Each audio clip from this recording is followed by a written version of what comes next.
East China Sea, 5:30 a.m.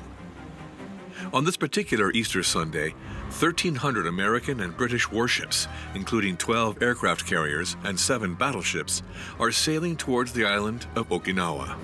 A super-powerful air-sea task force is ready to unleash countless bombs on the island in order to land and take it from the Japanese.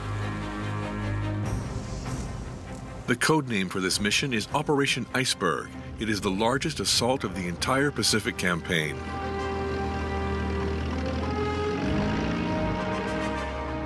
Since the surprise attack on Pearl Harbor by Japanese planes in December 1941, the American Army has set out to conquer the territories of the Japanese Empire. This includes the Marshall Islands, the Solomon Islands, Saipan, and the Philippines. It's been one battle after another throughout World War II. For the American command, landing on the main Japanese island is the last step of this relentless conquest. After the Battle of Ie Jima, the last islands remaining to be seized are in the Okinawa archipelago, located a mere 700 kilometers south of the Japanese coast.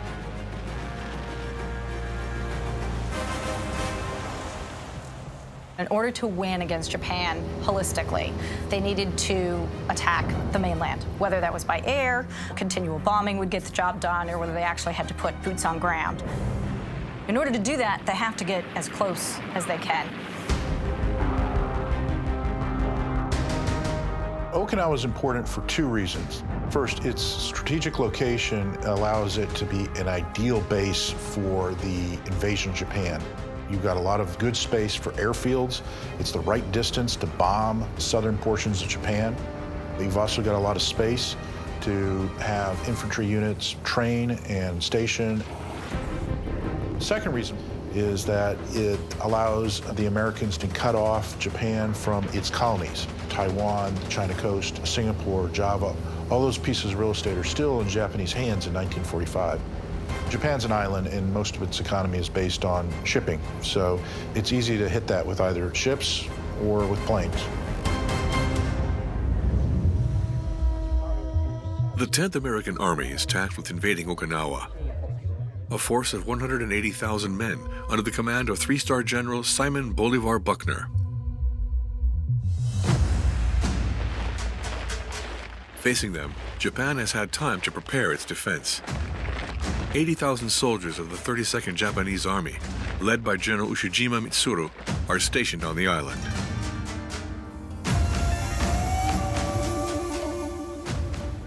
The population is also enlisted, as 40,000 civilians will fight alongside the soldiers. Japanese troops come over and they mobilize the entire island.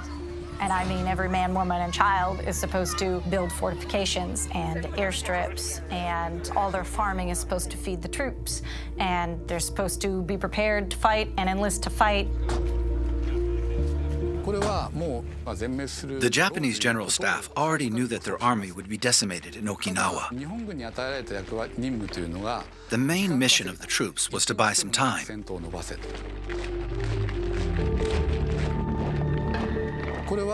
No matter the cost, they had to delay the battle that would soon occur on Japan's main island, even just by 1 day. The army and the emperor himself were aware that the island of Okinawa would eventually be occupied by the American troops, but they needed more time to get ready before fighting the Americans on their own turf.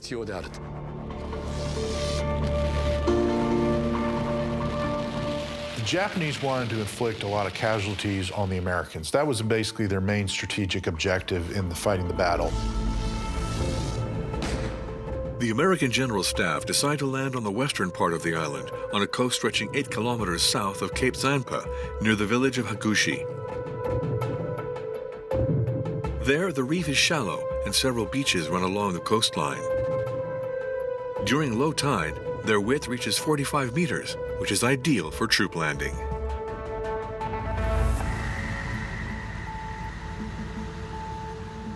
While 1,200 troop ships approach the coastline, the air and sea force blaze a trail for the soldiers that are ready to land.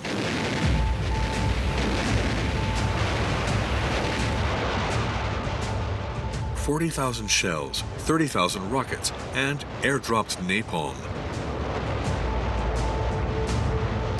The fires of hell are unleashed on Okinawa.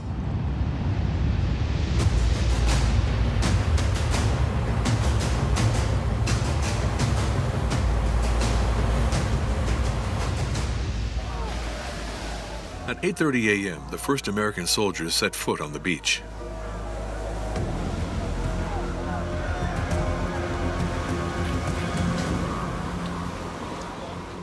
But as the soldiers are expecting to meet the fire of Japanese defense, the surroundings are unusually quiet.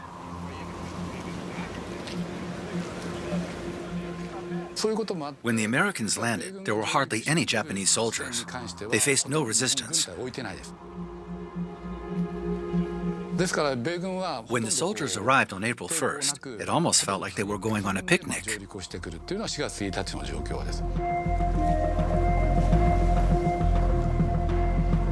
They landed, they walked in, it was really quiet. Soldiers and Marines alike were like, wow, this is relatively easy. There's no resistance there along the beach. You literally see soldiers marching inland, standing upright. And the Americans are getting lodged on the island, and they're like, what is the Japanese general doing? And the answer is, I don't know, but we'll take advantage of it.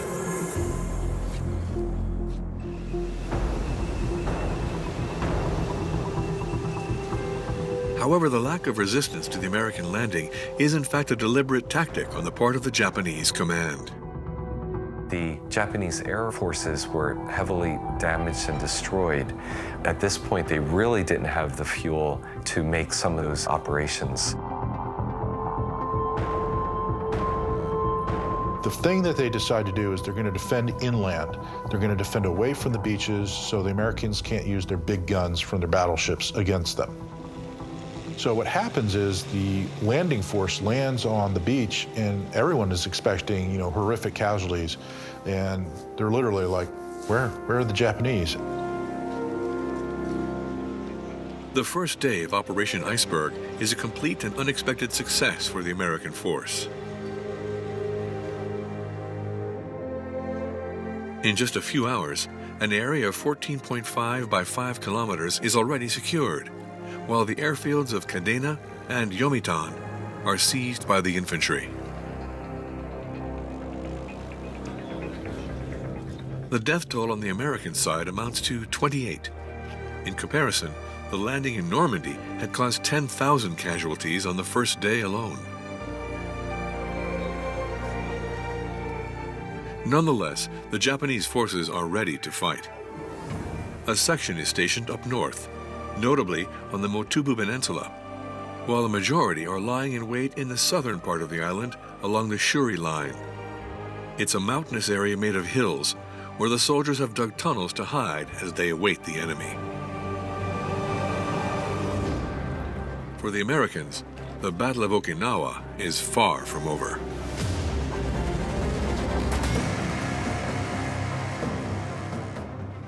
On the second day of the invasion, the American soldiers start progressing inland.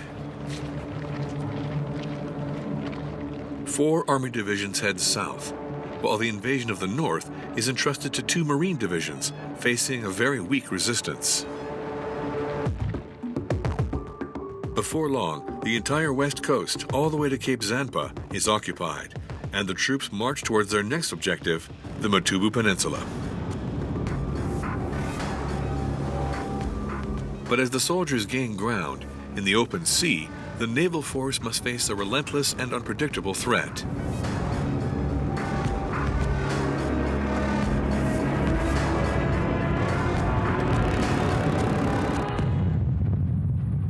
The Kamikazes.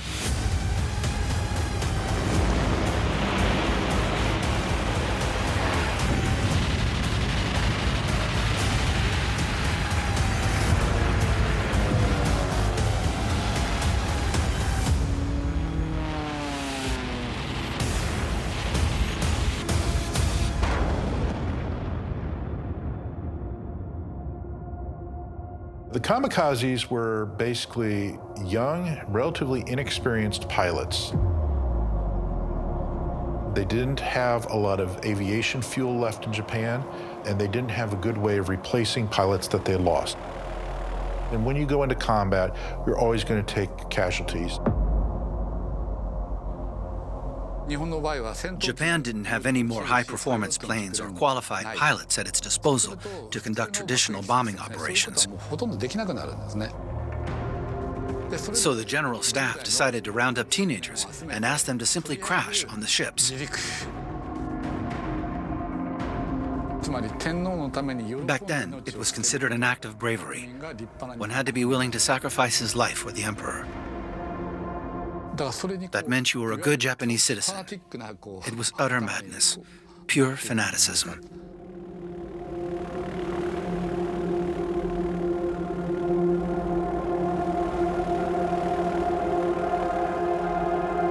These guys are often flying on their kamikaze missions with 10, 15 hours in the cockpit, which is not a whole lot.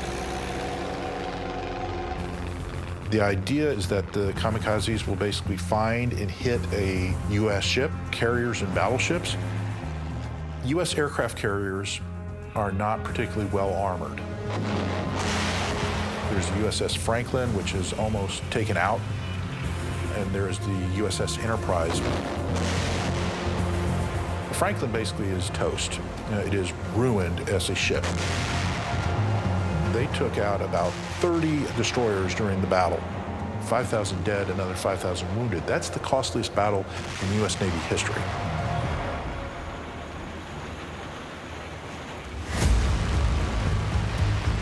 You're hitting destroyers. Boom, boom, boom, boom. The Navy is going, move faster, move faster. We got to get these guys out of here. So the kamikazes were really, really hitting them hard. In some cases, because it was so close, they could actually see the face of the pilot.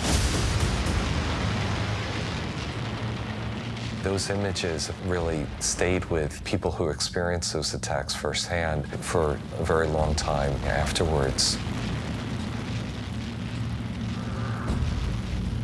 Along with its fighter planes, the Japanese Army also uses small suicide boats called shinyo that are riddled with explosives and maneuvered by a single man.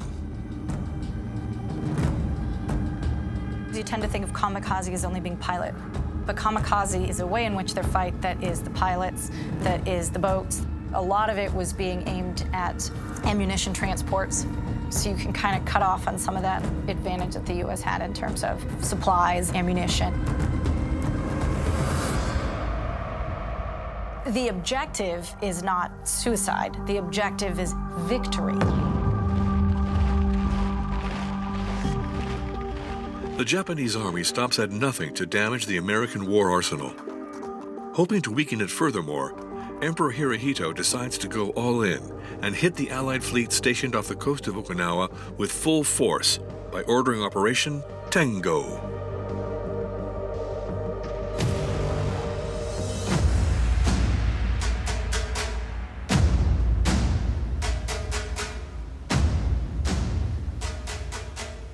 Only 6 days into the invasion of Okinawa, an armada of warships leave the coast of Japan and head towards the archipelago. Among them is the Yamato, the largest battleship in the world.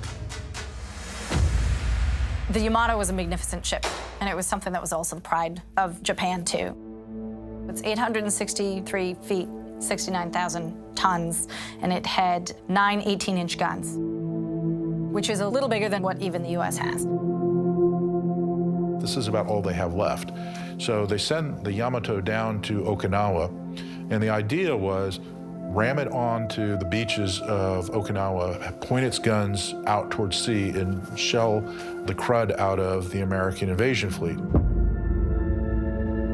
The problem with that is we have radar pickets, we have submarines doing picket duty, and they see the Yamato coming.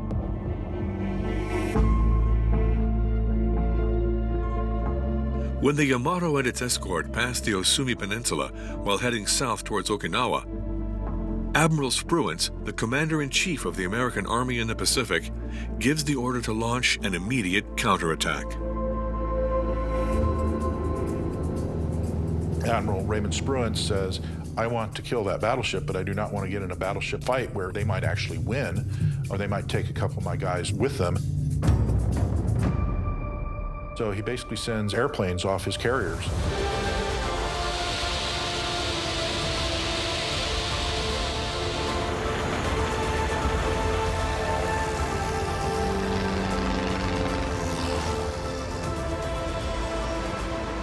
In just a few hours, the American aircraft carriers hurl some 386 fighter planes towards the Japanese armada heading towards Okinawa without any air cover.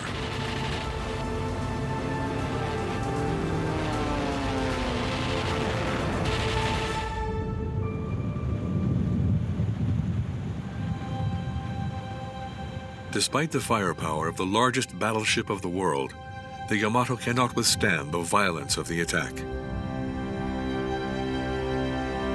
On that day, the entire crew of 3,000 men perish. Biggest, baddest ship never fires a shot in anger. Goes down, completely militarily ineffective. Sunk north of Okinawa.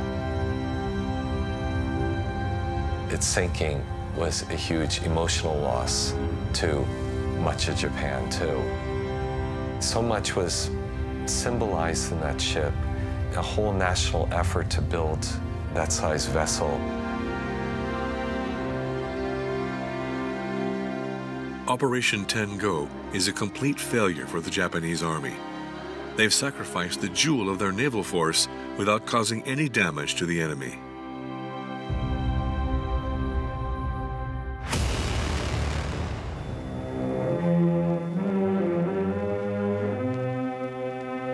From his beloved second home at Warm Springs, Georgia, the body of Franklin Delano Roosevelt moves on the first stages of its journey to his final resting place.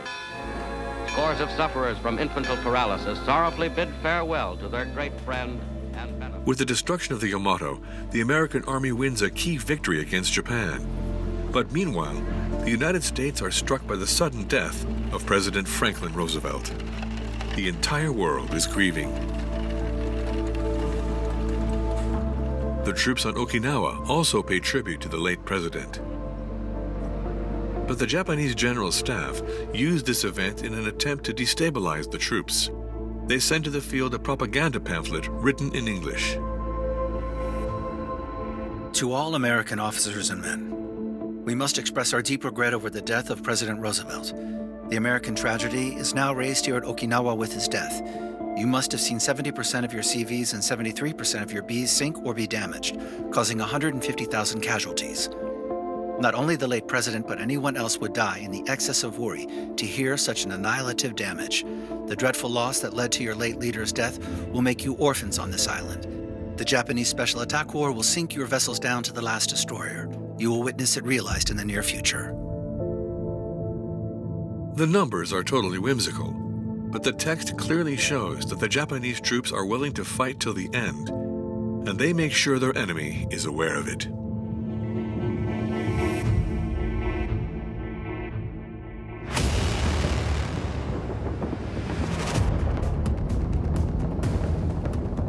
On the island, the battles have been raging for nearly 3 weeks.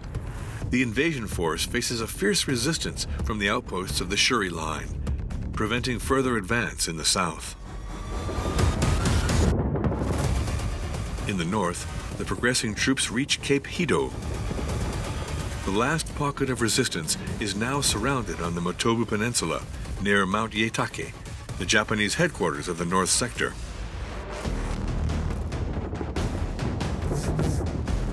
Harassed by the Marines, their defense is reduced to nothing. With victory in sight, the General Staff decide to set out for a new objective, the small island of Ie Jima, located less than 3 kilometers from the coast. This strategic spot has 3 takeoff runways and radar equipment, which are indispensable to establish air domination.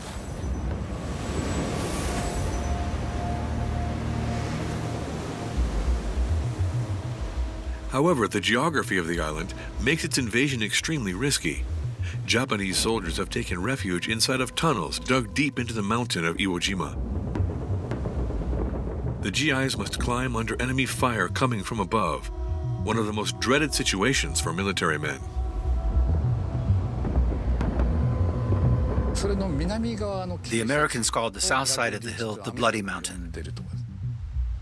The Japanese army had been stationed there long before their arrival. This is where the most violent battles took place. So what you had there in terms of Japanese forces is about 930, 950 actual uniformed troops, about a battalion size worth. They were augmented by Okinawan conscripts and augmented by a lot of civilians.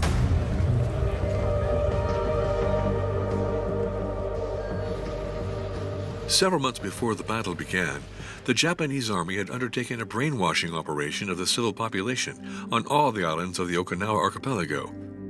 Propaganda pamphlets had been distributed with the intention of scaring the residents. The indoctrination was not just about where your loyalty should be in a sense of civic duty, but was also a very strong propaganda piece about how evil the Americans were and how death at their hands would be so torturous and painful and drawn out that it is far better to jump off a cliff and get it over quick.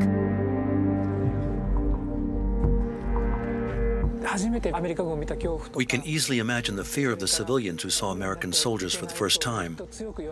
They'd been ordered not to be taken alive. They panicked. Only a few people had received grenades to commit suicide. All the others died decapitated, strangled with ropes, or hit with pieces of wood or rocks. The men couldn't bear the thought of their wife and children being captured and humiliated by the American soldiers.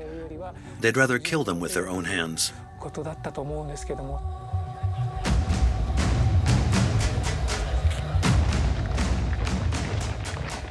On the island, over 3,500 civilians are prepared to face the invaders.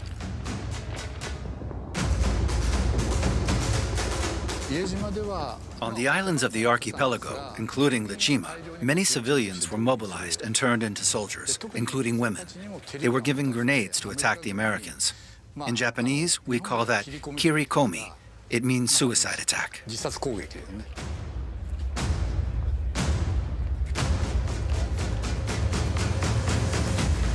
You'd have women running around with spears, women with their children strapped to them, still fighting the battle and defending the caves and all of that, which made it a very shocking type of combat for the American soldiers to handle and take over.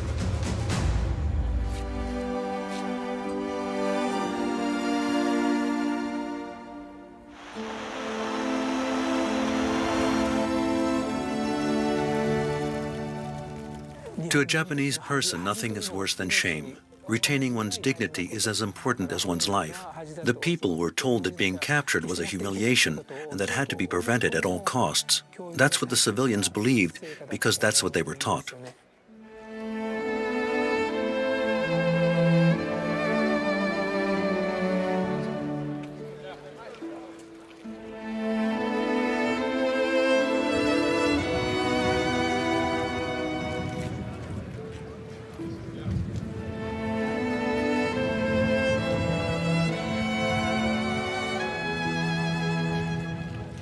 The battles on the small island of Ie Jima cost the lives of 4,700 Japanese, while only 149 are made prisoners.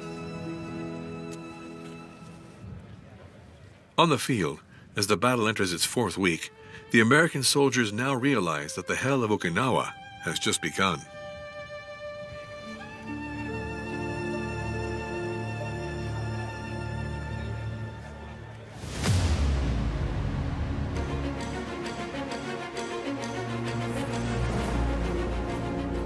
On the main island of the archipelago, the north is now entirely occupied by the Americans.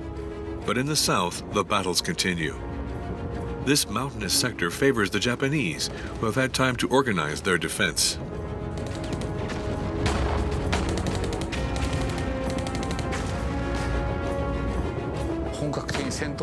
The Japanese troop arrived in Okinawa between August and September of 1944. That's about 6 months before the Americans, who got there in April of the following year. During that period, the soldiers dug several tunnels by hand.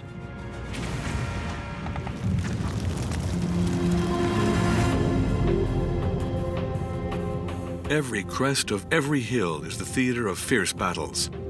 and it often takes several days to capture a single position from the enemy.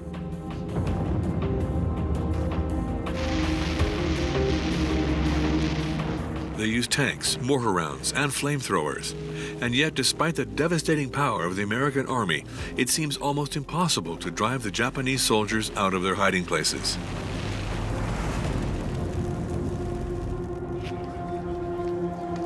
They had enough munitions to hold on for 6 months. This is the best supplied Japanese army unit that the Americans have encountered in the Pacific War. It's gruesome, high casualties, low yards, in fact, no yards taken in some cases. This is really a slugfest, more of a World War I caliber than a World War II type of battle.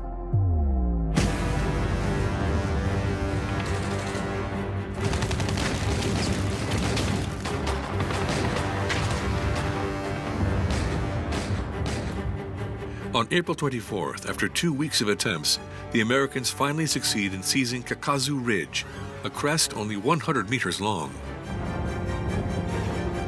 That day, the entire Makinado line finally falls.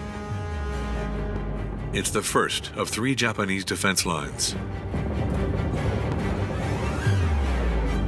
The Japanese had all these defensive positions prepared, so even though they had breached the main line, there's still other ones and other ones and other ones. The idea is, we're going to make this costly, and you're going to die, and then your friends are going to die, and then their friends are going to die. If you want Okinawa, fine, but you're going to pay a very heavy price in lives to take this island. As the battle soon enters its second month, the American soldiers' morale reaches a new low.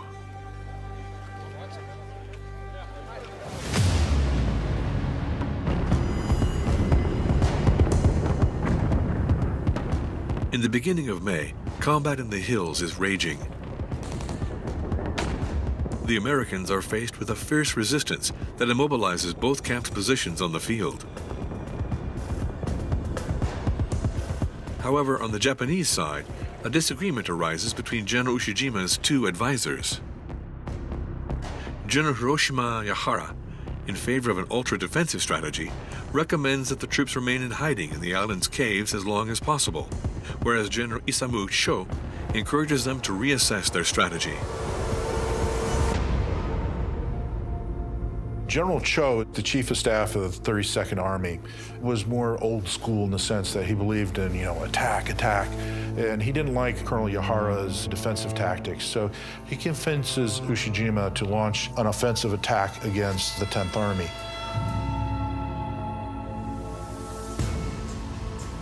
The counteroffensive is based on 2 simultaneous moves involving a 3,000-man brigade supported by tanks that will hit the center of the American lines, while an amphibian assault on the back coasts creates a diversion.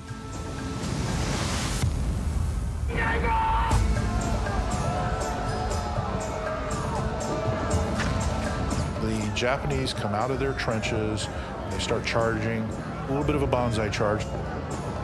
They were dug in, and they give that up, and they're out in the open, and it ends badly for these guys.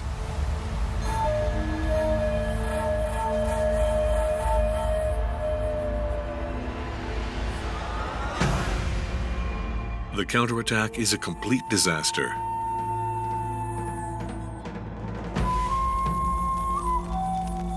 The Americans managed to destroy dozens of Japanese heavy weapons. As for the amphibian troops supposed to attack the coasts, they are annihilated at sea without leaving a single survivor. It's the one big mistake that the Japanese make on the defense of the islands, and it accelerates the Japanese defeat because they were holding. I mean, the Americans are like banging their heads against this, making no progress. Suddenly, the Japanese do the Americans a great favor.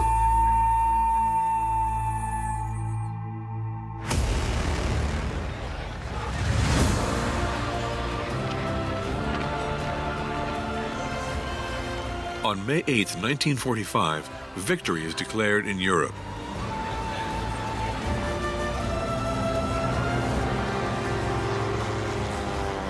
Populations around the world are celebrating after 7 years of war.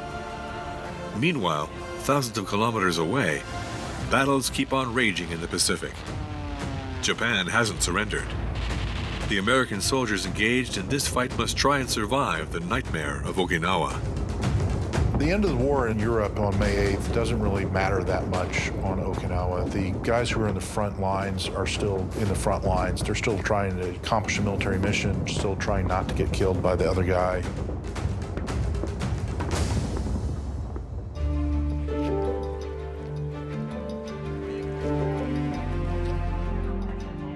On the field, the soldiers are settling in. The slightest truce is an opportunity to regain some sense of a normal life.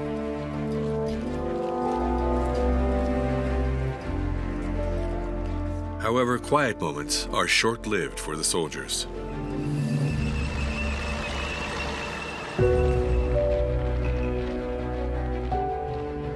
Day after day, they must head back to combat.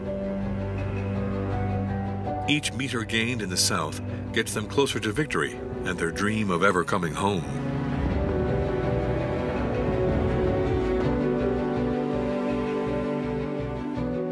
Dakeshi, Wana, Sugarloaf Hill, Horseshoe Hill, Half Moon Hill, Conical Hill, the southern Japanese outposts fall one after the other at the expense of heavy American casualties. Meanwhile, on the west coast, the American forces are now getting closer to the next goal of Naha, the island's capital.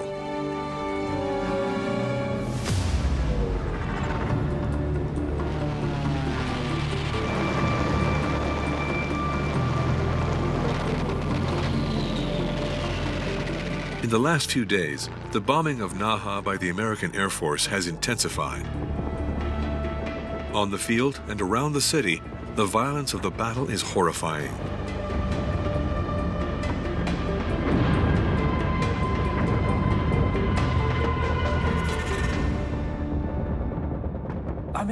The Battle of Okinawa was described by a war correspondent as a succession of days in hell. In the hills surrounding Naha, as well as downtown, the advantage kept changing sides. One day, the American army dominated, the next, the Japanese would get back on top. The battle was so fierce that many American soldiers went mad.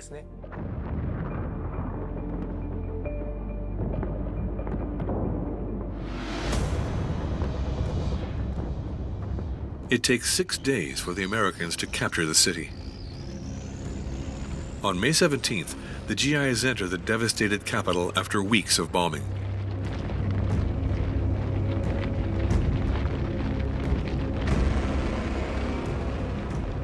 But even after the fall of Naha, the soldiers must face a new enemy, just as fearsome as it is destructive: the rain.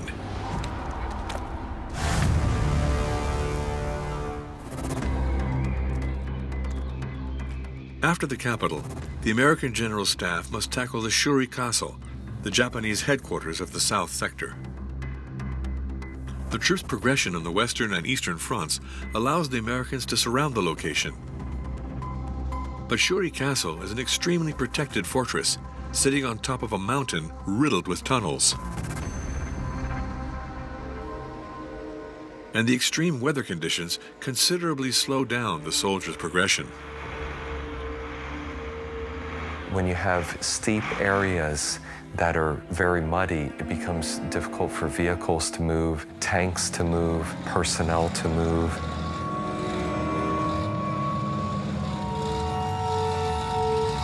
But it's a lot more than just being wet. The ground itself becomes extremely saturated and never totally dries out.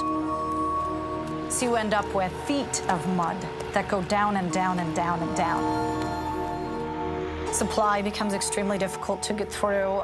The Marines actually are hand-carrying supplies in because they cannot get the trucks to transport in there by any means.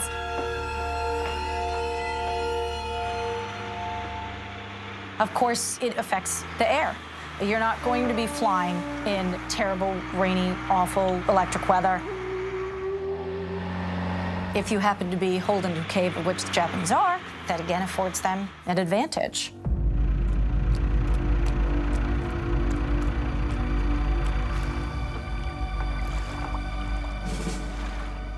For several days, while Shuri Castle is surrounded by the American army, both camps are paralyzed by mud. Any attack would be doomed to failure.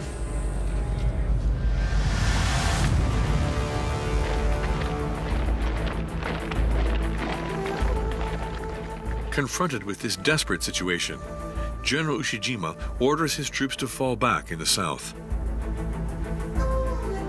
Thanks to a lull, American surveillance aircrafts are able to spot the maneuver. General Staff launched the final assault on Shuri Castle, now deserted by the Japanese.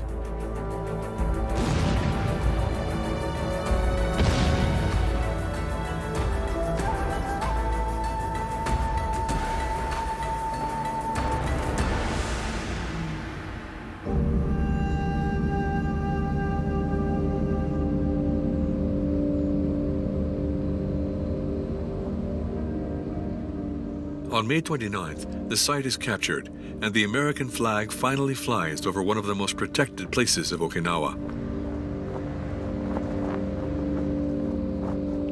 General Buckner, commander of the American invasion forces, decides to reach out to his Japanese rival directly. Late May, General Simon Bolivar Buckner Jr., the commanding general of the 10th Army, sends a letter to General Ushijima. Basically says, General, let's end the bloodshed. I've taken the key parts of the island. There's really no reason to keep fighting. In this unprecedented letter in the history of war, General Buckner offers an honorable exit to General Ushijima, hoping to end a battle the latter cannot win. But for the Japanese commander, victory was never the goal. Strategy always had been to inflict as many casualties on the Americans as possible. If they want to take Okinawa, they're going to take it. We don't have the resources to drive them off, but we're going to increase this cost bit by bit, forcing them to take every ridge and every line.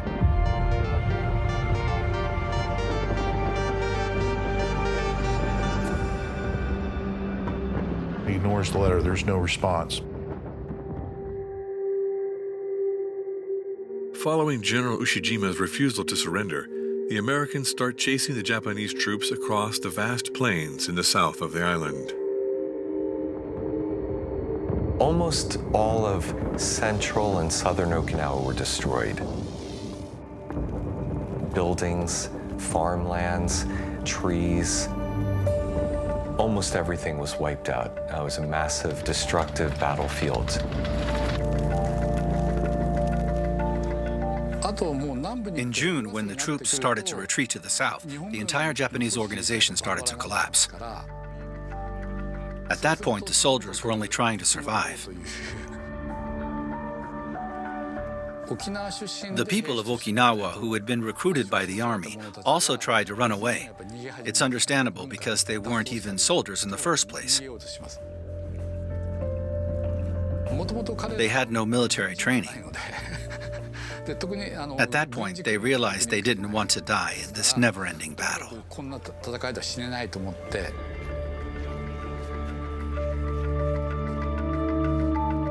Abandoned by their own country's military, the civilians are left to their own devices. They're faced with three options: follow the orders given by the army and commit suicide to avoid being taken prisoner, run away and risk to die of hunger or sickness, or surrender to the Americans.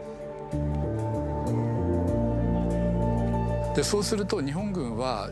Japanese troops were forcing civilians to come out of their caves. They took their food, and those who refused to leave were simply killed by the soldiers. Even those that were spared by the Japanese army were forced to leave and found themselves defenseless. They were exposed to the American bombings, facing a certain death.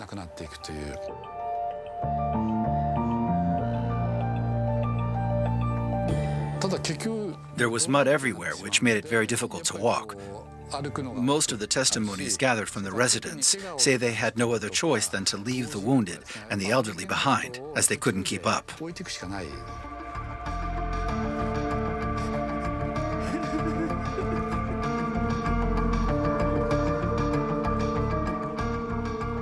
The American army tries to convince the civilians and the soldiers to surrender by dropping leaflets by plane. They contain testimonies, allegedly written by Japanese soldiers, saying that those who accept to stop fighting won't be harmed. Hundreds of soldiers have surrendered, including high-ranking officers. There's no reason to be ashamed. Instead of killing or mistreating us, the Americans treat us the same way they do their own soldiers. Once peace is restored, your family will be happy to know you're still alive.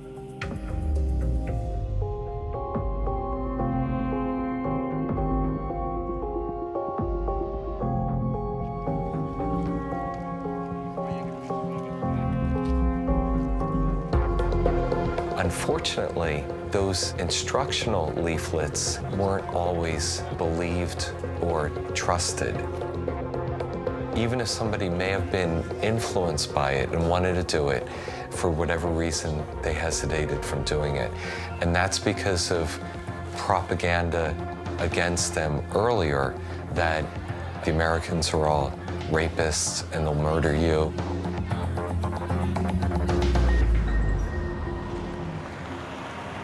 Several thousand residents are made prisoners anyway. They realize that those they were conditioned to fear are actually helping them.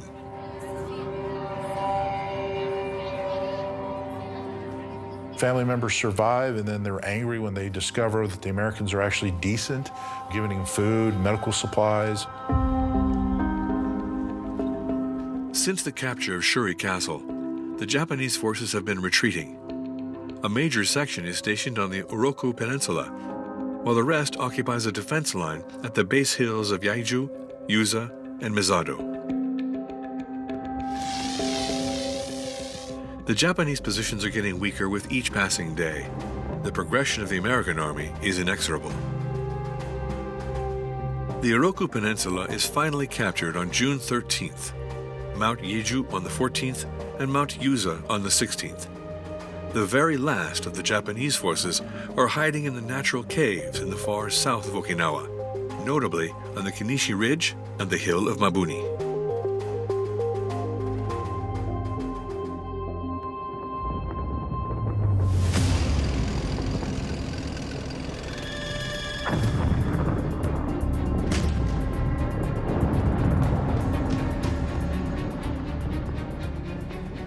On June 18th, as the American army feels victory within its grasp, General Buckner comes to look over his troops on the front line. These are the last images of the American commander. A few seconds later, he's hit by shrapnel from Japanese artillery fire. He dies from his injuries shortly after. He is the highest-ranking American officer to be killed in combat during World War II.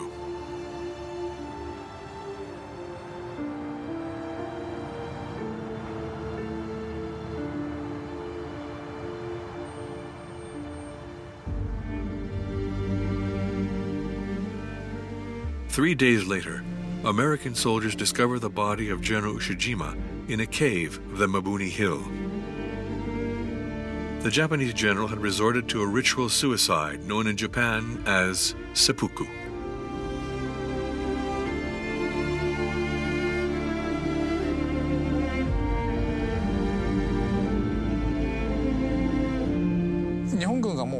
The Japanese army was going to be defeated. It was inevitable. Given the situation, there was no way he could return to Japan alive. That was the rule in the Japanese army. To surrender was unimaginable. He was hiding in a tunnel on the side of the hill, and the Americans were closing in. He was stuck.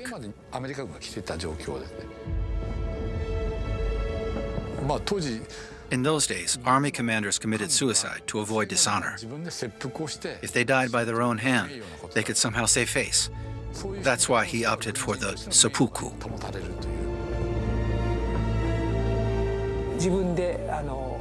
He disemboweled himself and asked one of his men to cut his head off. But before he died, he ordered his men to fight until the end and to not get caught alive. While the last remaining resistance pockets fall into the hands of the Americans, the two generals who led the Battle of Okinawa are dead, as if fate had decided that this nightmare now had to come to an end.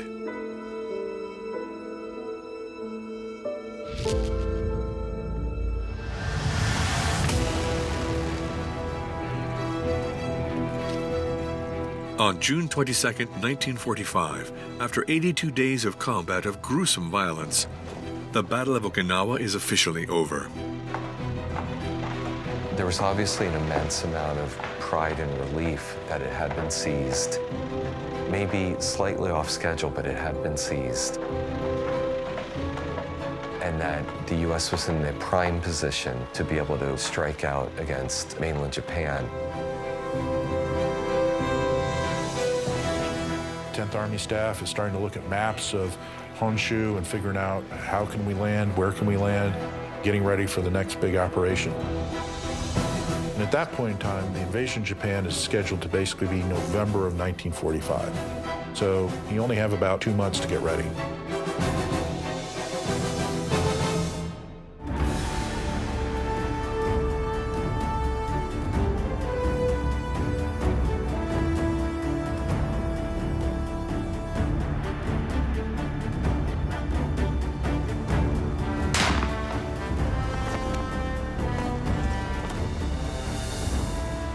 The conquest of the island has claimed the lives of 12,500 Americans and wounded 35,000 more.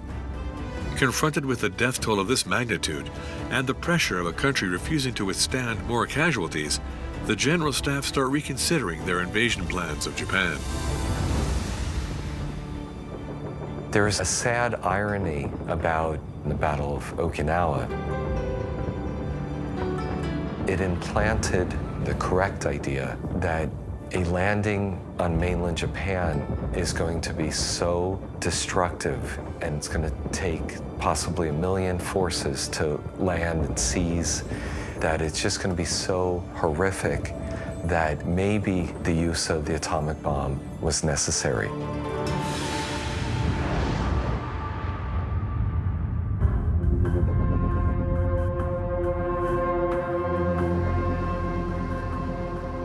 "45 days after the capture of Okinawa, the United States end the war with Japan by dropping 2 atomic bombs on the cities of Hiroshima and Nagasaki.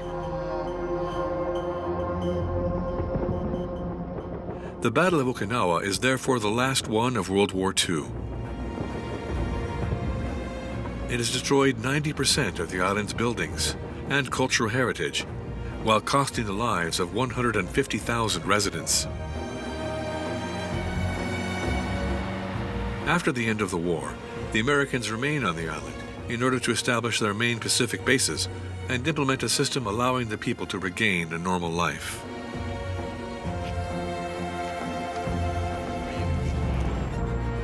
Okinawa is later returned to Japan in 1972, but the Americans continue to maintain at least some presence. Okinawa represents only about 0.6% of Japan's total territory. It's not even 1%, yet 70% of U.S. military bases in Japan are concentrated there.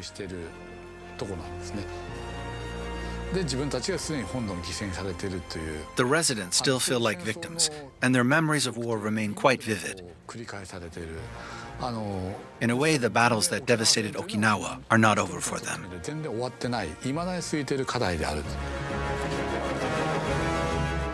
On Okinawa, the scars left by 82 days of gruesome battles will likely never disappear.